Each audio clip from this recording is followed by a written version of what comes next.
আসসালামু আলাইকুম। Hello everyone, welcome to my another new recipe দই হালুয়া। খুব টেস্টি অ্যান্ড ইয়াম্মি একটা ডেজার্ট। এটা যারা খাননি তারা একবার হলেও আমার এই রেসিপি ফলো করে বাসায় ট্রাই করবেন। আশা করছি আপনাদের ভালো লাগবে। তো চলুন রেসিপিটি দেখে নিই।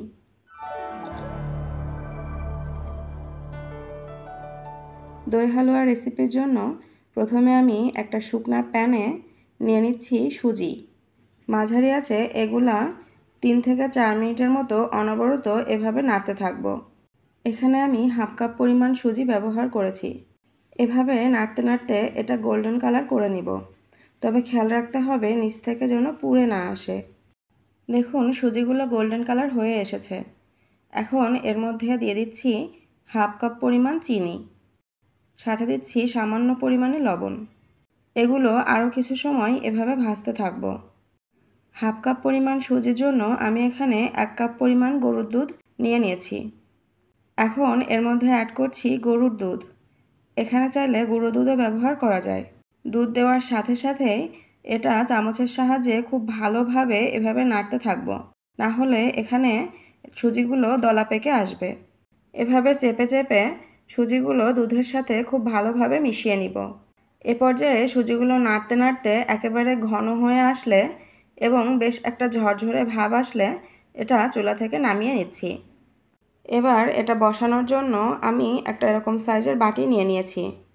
বাটির মধ্যে ব্রাশের সাহায্যে কিছুটা ঘি ব্রাশ করে নিচ্ছি। এখানে চাইলে ঘি না থাকলে তেলও ব্যবহার করতে পারেন। এখন এই বাটির মধ্যে সুজির হালুয়াটা নিয়ে নিচ্ছি। তেল বা ঘি ব্যবহার করলে এই বাটি থেকে পরে হালুয়াটা ডিমোল্ড করতে সুবিধা হবে। এখানে যে হালুয়া আমি তৈরি করেছিলাম তা থেকে 2/3 এখানে নিয়ে নিচ্ছি এবং হালুয়ার অবশিষ্ট 1 অংশ রেখে দিব পরবর্তীতে ব্যবহার করার জন্য। চামচের সাহায্যে এভাবে একটু চারপাশ থেকে ঘুরিয়ে ঘুরিয়ে চেপে চেপে হালুয়াটা বাটির মধ্যে সেট করে নিচ্ছি। আমার হালুয়াটা সেট করা হয়ে গেছে। এখন এটা এক সাইডে রেখে দেব। এবার আরেকটা পাত্রে আমি নিয়ে নিয়েছি দই। এখানে যে পাত্রে হালুয়াটা বসানো হবে তার সাইজের উপরে নির্ভর করে দইয়ের পরিমাণ কম বেশি হতে পারে। এখন এই দইয়ের মধ্যে অ্যাড করছি 1 টেবিল চামচ গুঁড়ো দুধ। আপনারা চাইলে গুঁড়ো দুধটা একটু বেশিও দিতে পারেন।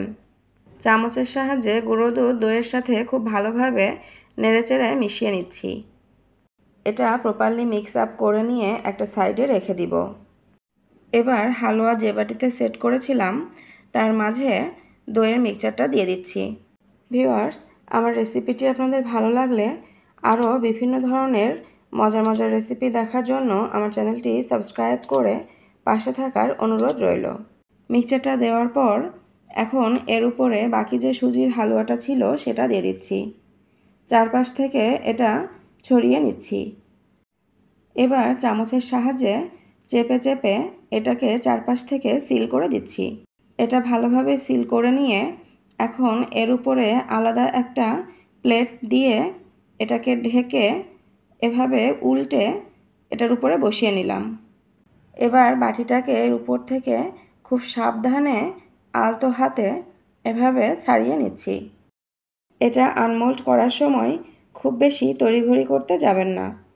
খুব সতর্কতার সাথে এই কাজটা করে নিতে হবে, না হলে ভেঙে যাওয়ার ভয় থাকে। মাশাআল্লাহ, দেখুন কত সুন্দরভাবে সেট হয়ে গেছে দই হালুয়া ডেজার্টটা।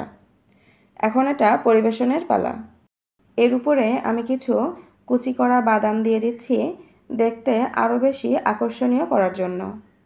এবার একটা ছুরির সাহায্যে কেটে দেখাচ্ছি ভিতরের লেয়ারটা ঠিকমতো হয়েছে কিনা। দেখুন এর ভিতরের লেয়ারটাও খুব সুন্দরভাবে সেট হয়ে গেছে এবং এটা কতটা ডেলিশিয়াস হয়েছে এটা দেখেই খেতে মন চাইছে। আশা করি আমার ইউনিক এই রেসিপিটি আপনাদের ভালো লেগেছে। দেখা হবে অন্য কোনো দিন অন্য কোনো নতুন রেসিপি নিয়ে। সেই পর্যন্ত সকলে ভালো থাকবেন, সুস্থ থাকবেন, স্বাস্থ্যকর খাবার খাবেন। আল্লাহ হাফেজ।